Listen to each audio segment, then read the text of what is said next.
Welcome to podcast 27 in the series of Who Let the Master Out.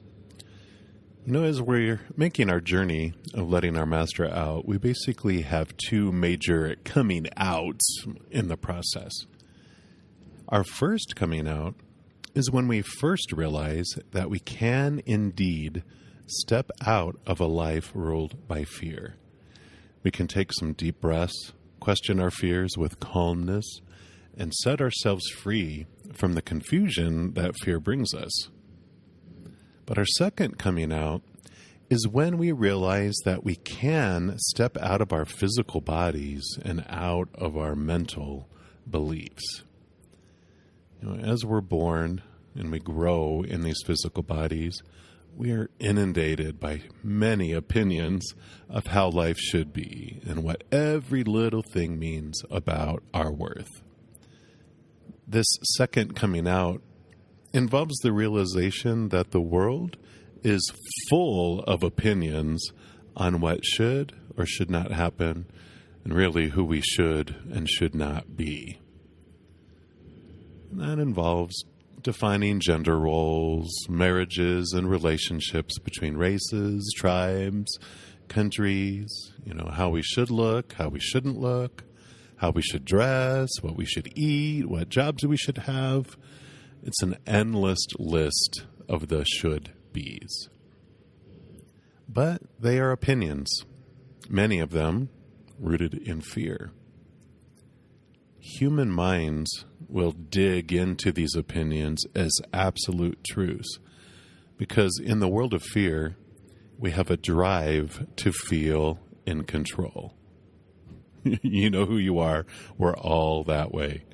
We have this big list of things that need to happen in order to be lovable and acceptable. So our minds will create plans on how we can accomplish that task. It must have all conditional love laws met at all cost.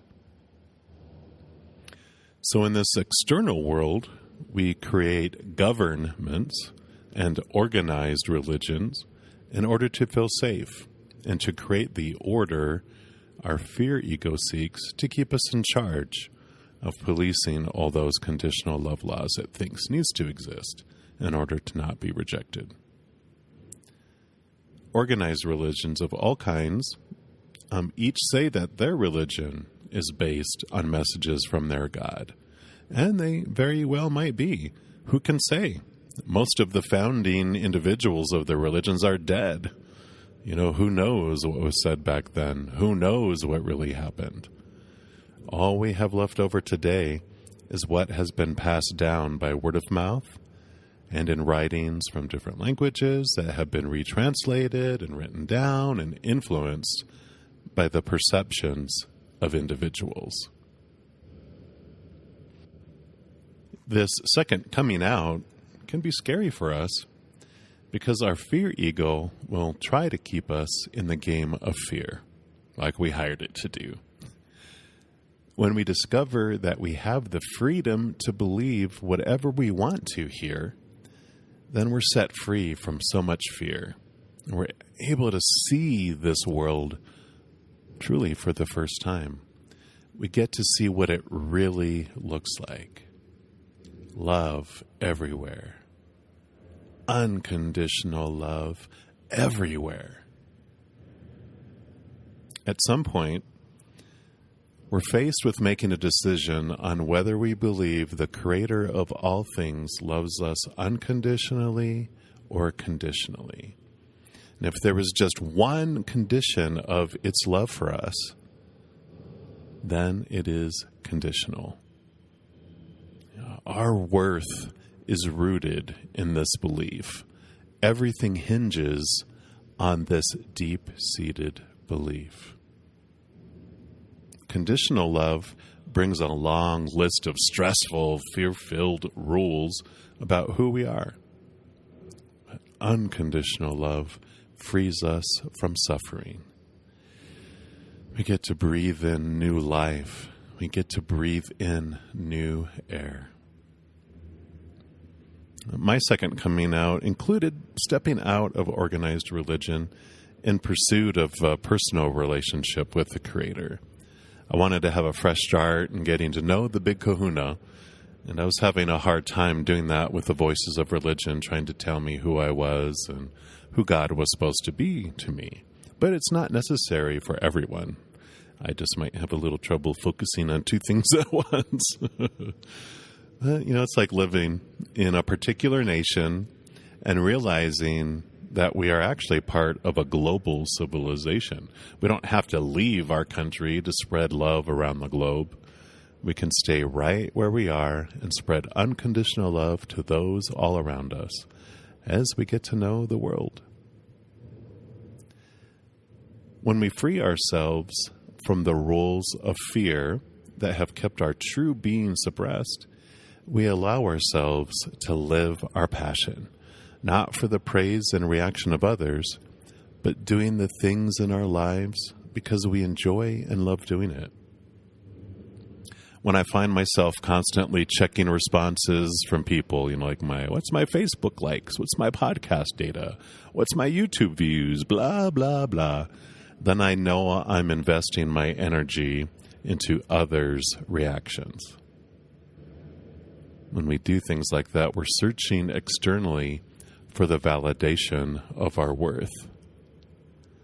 But instead, when we free ourselves from the law of sin, from failure, from supposed to be, we free ourselves to share the unconditional love that lives inside us.